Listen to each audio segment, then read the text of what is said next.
Today, we are talking about 4 players that I'm targeting in my fantasy football drafts and that you should be targeting too. We're going to get right into it in just a second. However, a quick PSA. If you could please like this video and subscribe to the channel, that would do wonders. We're going to be here for you all fantasy football season to help you win your championships.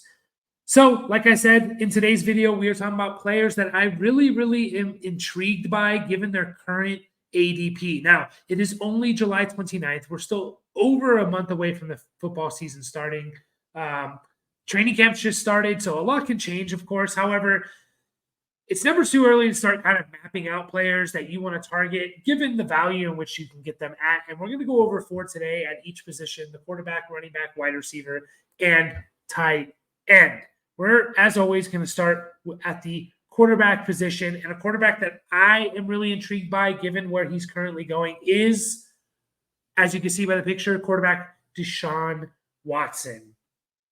Watson is currently going as QB9, and he's going about 79th overall.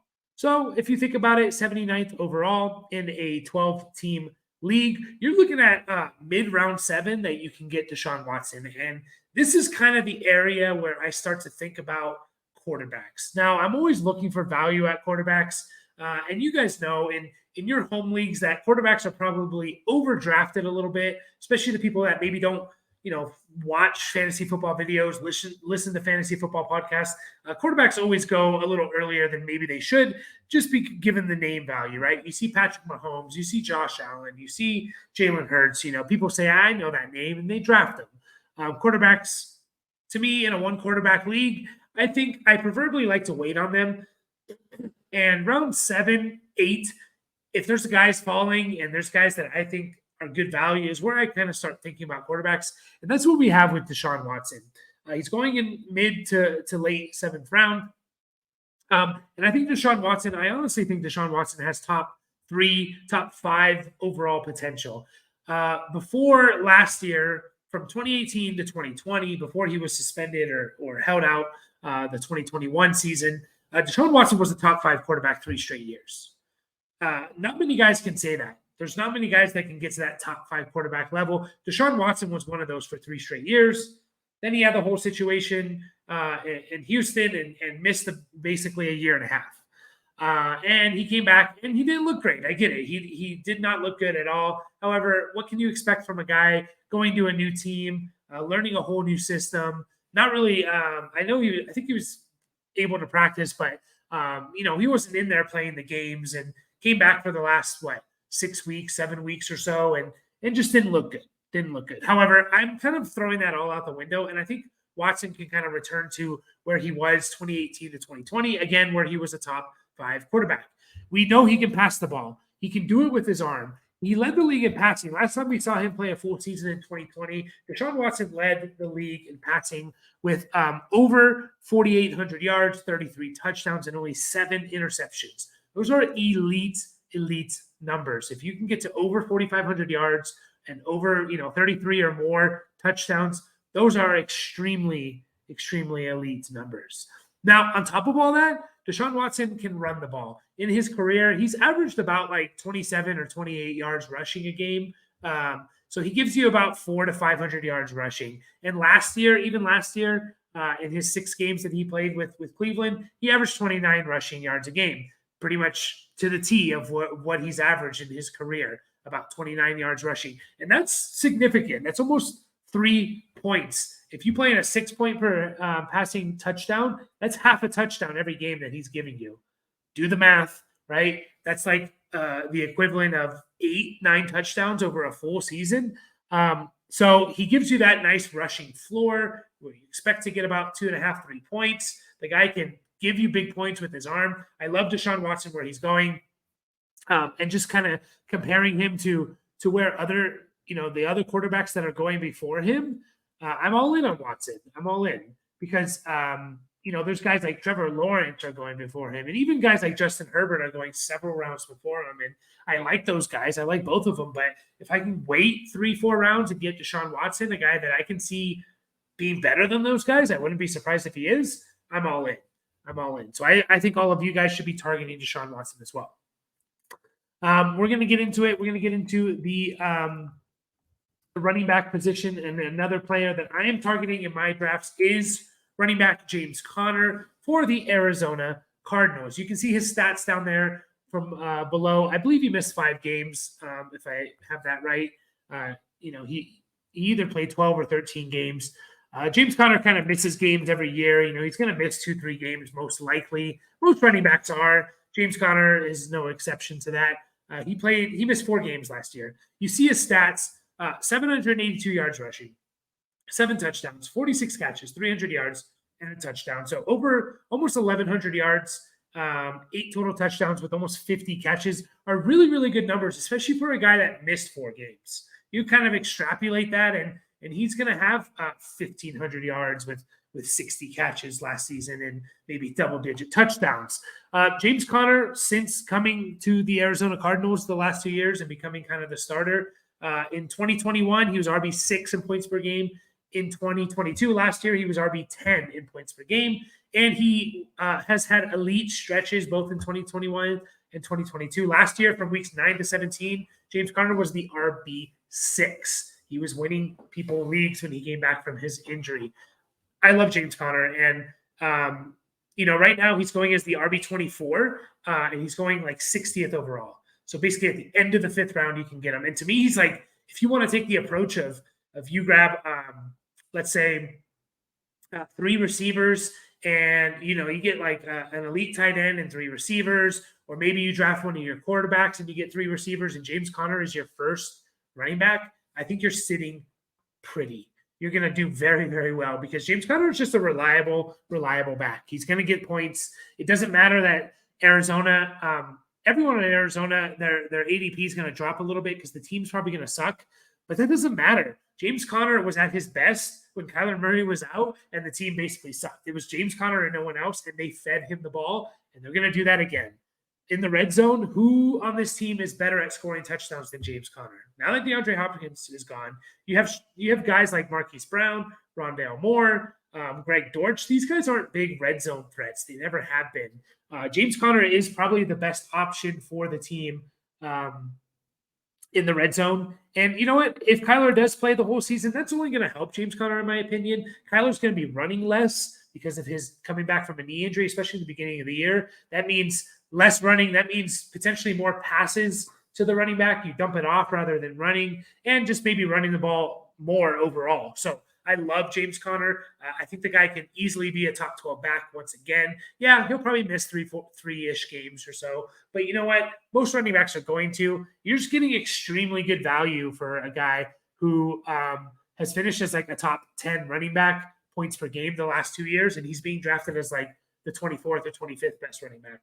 I don't get it. I think he's going to be great. And I think a lot of people are just underrating him because he's on the Arizona Cardinals. Target James Conner in your leagues.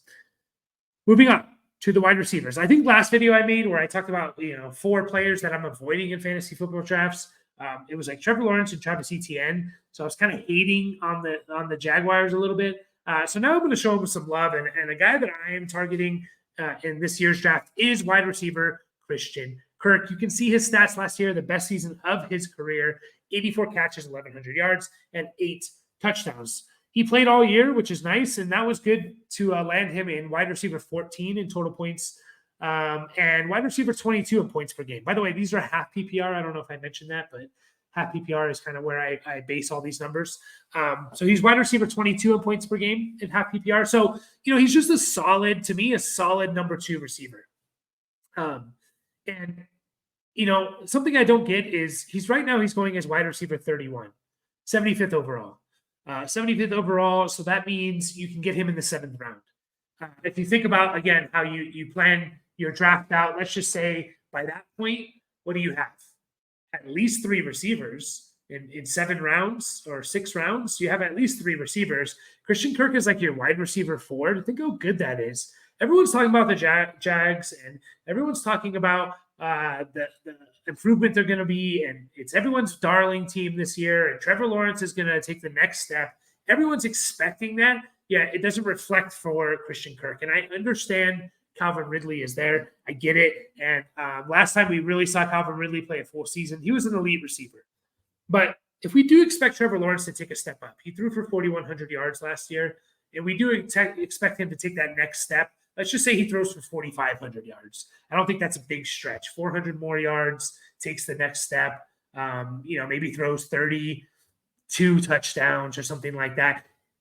400 more yards. Even if Calvin Ridley is the man, and I have a little bit of doubts about that, about at least him starting slow. Again, it's kind of like the Deshaun Watson thing where you've been out of football he's going to be out of football for like 21 months at this point. Like I think the last time he played was October of 2021, right? So almost 2 years that Ridley's going to be out of football.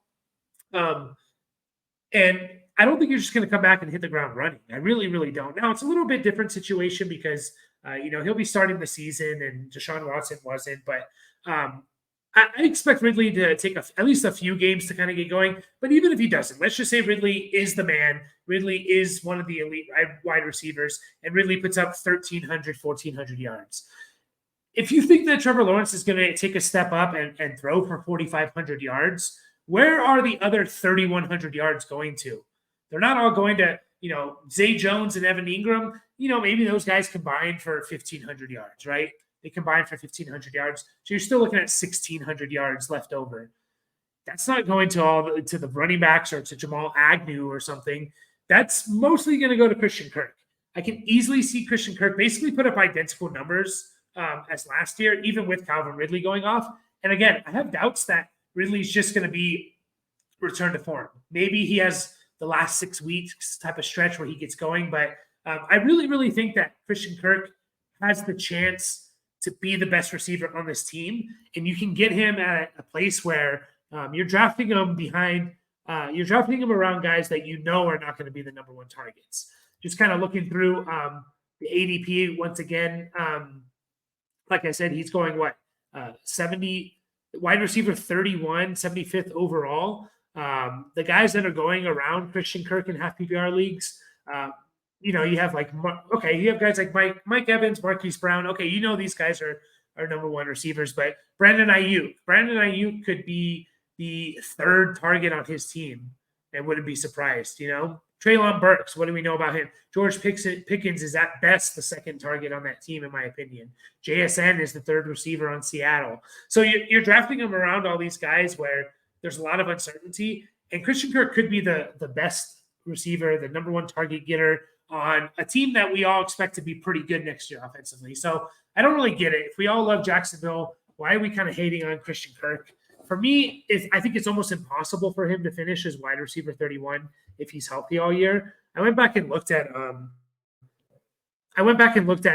wide receiver 1 numbers wide receiver 31 numbers, and basically the wide receiver 31 over the last 5 years, what they have averaged, and they've averaged about 800 yards, I think it was, 69 catches, 855 yards, and 5 touchdowns. That's what the wide receiver 31 in fantasy football has averaged over the last 5 years. There's no way in hell, in my opinion, that Christian Kirk gets below that.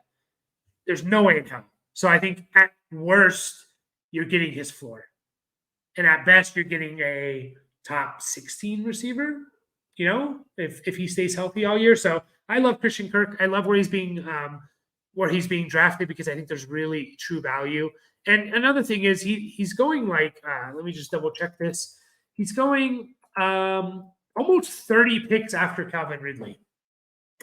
That's kind of crazy to me. That is kind of crazy. 2.5 rounds after Calvin Ridley. Give me Christian Kirk there because I think he can be more valuable and I get a 2.5 round discount. So really, really like Christian Kirk in his ADP here.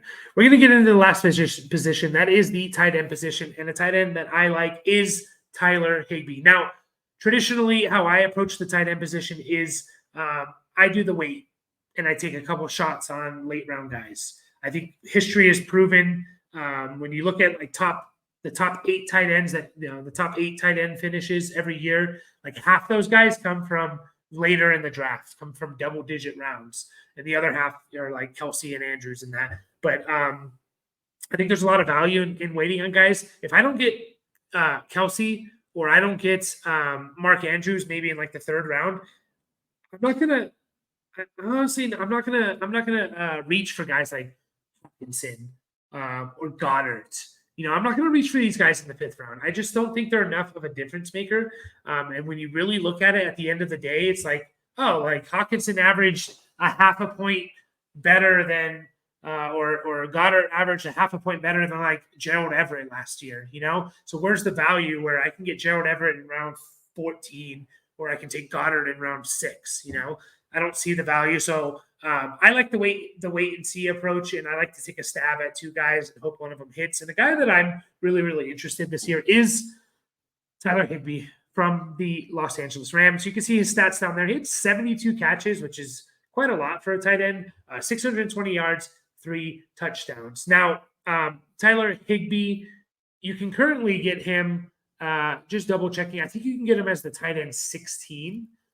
So you can really kind of just wait to the end of the draft. He's going 150th overall. So this is a guy that you can just literally wait until everyone's taken their tight ends, and you can wait until round 13, 14 and just take a stab on Tyler Higbee. And I think you're just going to get a consistent player. Again, if you look at Tyler Higbee last year, I think it surprised a lot of people. Tyler Higbee finished as the tight end 9 in half PPR. And a lot of that has to do with the guy caught 72 passes. There's not many tight ends that are going to catch that many passes. Tyler Higbee averaged a half a point less than Pat Freiermuth, right? And Pat Freiermuth, you have to take in the 85th overall pick. So Pat Freiermuth, a player that I like, but you have to take him basically in the early 8th round, or you can wait to the 13th round and take Higbee, and you're probably going to get a half a point per game difference. That's not enough of a difference maker for me to take Pat Freiermuth. Another player, Dallas Goedert. Yeah, Tyler Higbee. I just really like his situation. If you look at his last 2 years since Matthew Stafford's been there, he's averaged 72 catches and 644 yards over a full season. So basically what he did last year. I think he can just be a good possession receiver for Stafford and the Rams. And if you think about it, who else do the Rams have? They have Cooper Kupp and no one else. Van Jefferson, Tutu Atwell, Ben Skowronek, like Puka Nacua. Like Tyler Higbee, what we look for in tight ends are tight ends that can be the number 1 or number 2 target on their team. Tyler Higbee could very easily be the number 2 target for the Rams. I don't think that's ideally what they want, but look at who's on the team. It's like, who else can reasonably be a consistent target getter on that team? I think Tyler Higbee catches at least 70 passes. He gets at least 600-700 yards, and we'll see about touchdowns. Touchdowns can go up and down. Maybe he gets 6 or 7, and he's easily like a top 7 tight end. And he's a guy you don't have to spend much on. So I love Tyler Higbee. So that's it, guys. Those are the 4 guys that I'm targeting. Once again, at the quarterback position, Deshaun Watson; the running back position, James Conner; for the wide receiver position, Christian Kirk; and the tight end position, Tyler Higbee. Those are 4 guys that I really, really like their value and where they're being drafted. And that's all I have for you guys today. We'll probably put out another video where we look at maybe 4 players that I'm not so interested in due to where they're going. But once again, if you could please like this video, subscribe to the channel, that would be fantastic and wonderful. And we're here for you. We'll answer whatever questions you have for fantasy football and help you win your championship. So I appreciate it, guys. And we'll catch